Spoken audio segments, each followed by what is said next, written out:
I saw what's his name? Smith. Think it is. Think it's uh, oh, Barton Smith or something. I don't remember his real name, I guess, but I saw him down at the grocery store the other day, and I just thought, boy, that dude looks old. I tell you what, I can't believe how old he looked. How do you deal with difficult people in your life? I've just been, having a time trying all this. And, well, let me just tell you, I don't know. I just don't know. I don't know where it's going. I don't know where it's going to end up. I don't know where it's been. No.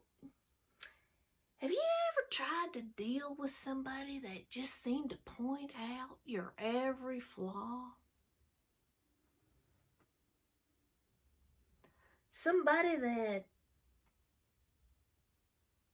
it doesn't matter. Just focus. Just somebody who just focuses only on your mistakes.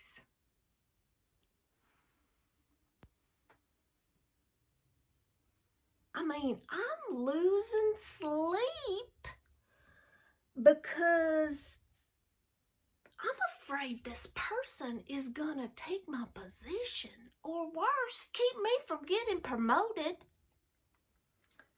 I think you're focusing on the what ifs.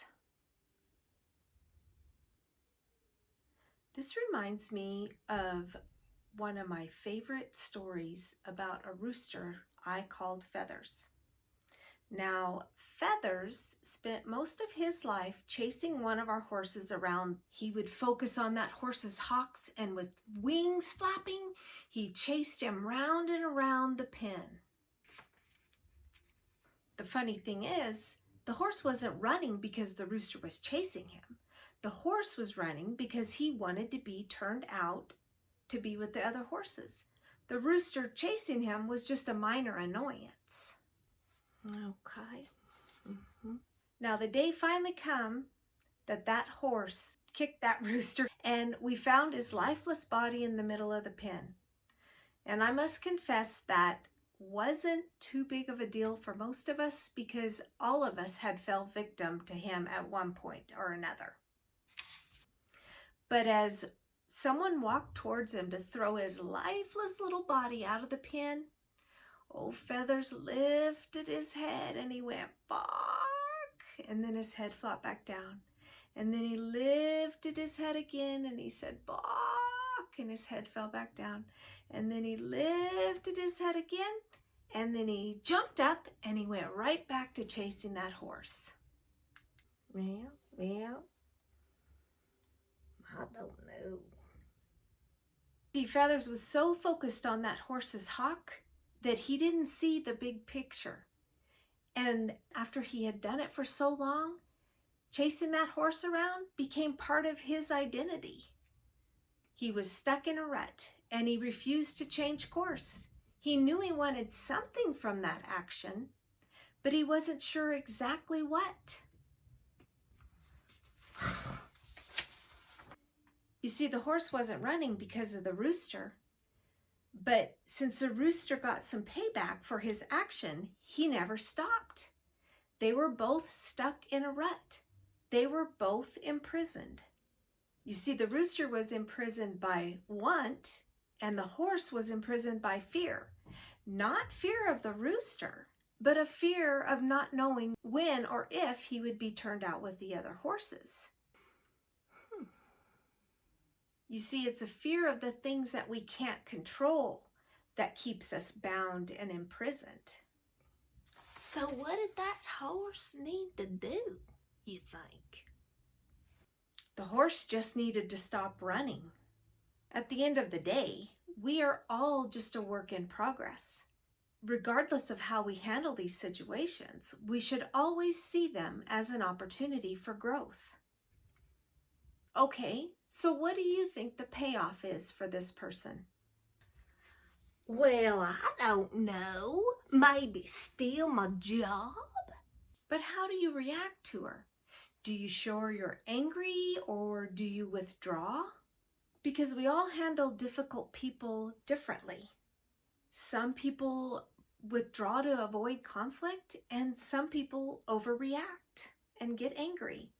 Well, you see, I really hate making mistakes, I mean, I really do.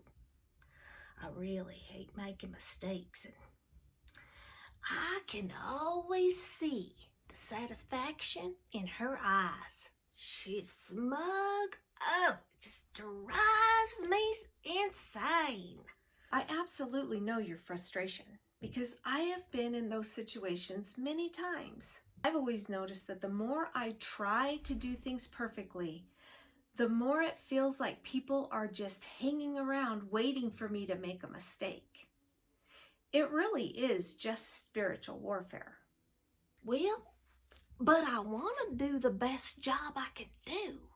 I mean, don't you think that's a good thing? Yeah, I agree.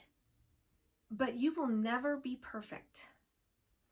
And you see, the more that you try to do something perfectly, the more you are setting a trap for yourself. Well, now, how am I going to win that war? Huh? Well, I learned to start any project by saying something like, hey, I always aim for perfection, but I know I will eventually drop the ball somewhere. And then I would add, so if that happens, we're just going to pick the ball up and keep moving, right? Then, if I make a mistake,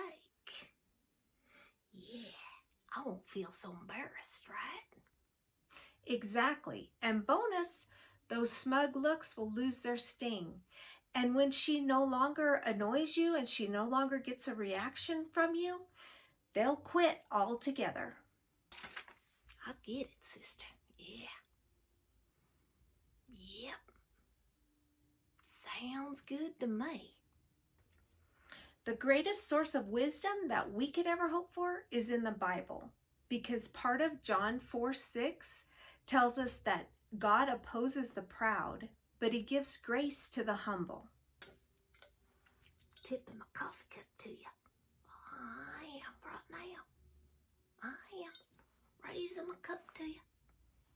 I mean, dealing with a difficult person can definitely be overwhelming, and it's hard to give grace to someone who you really feel like doesn't deserve it. But we need to realize that there's something God wants us to learn in the trial. There is a reason that we go through the things that we go through. So it matters how we deal with pride and conflict in our life. Because make no mistake about it, pride is a great sin. God considers it to be a great sin. And it is a tool of the devil, and he uses it to bring people down. But you can go right back to the rooster and horse story. The horse runs around the pen because he is never content. When he's out of the pen, he wants back in. And when he's in the pen, he wants out. He never finds peace, and so he just keeps running. And the rooster in the story, yeah, he is very annoying, but the enemy is using him to keep things stirred up, just like the enemy constantly uses us to keep things stirred up. And the thing is that if we would just stop, our problems would likely go away.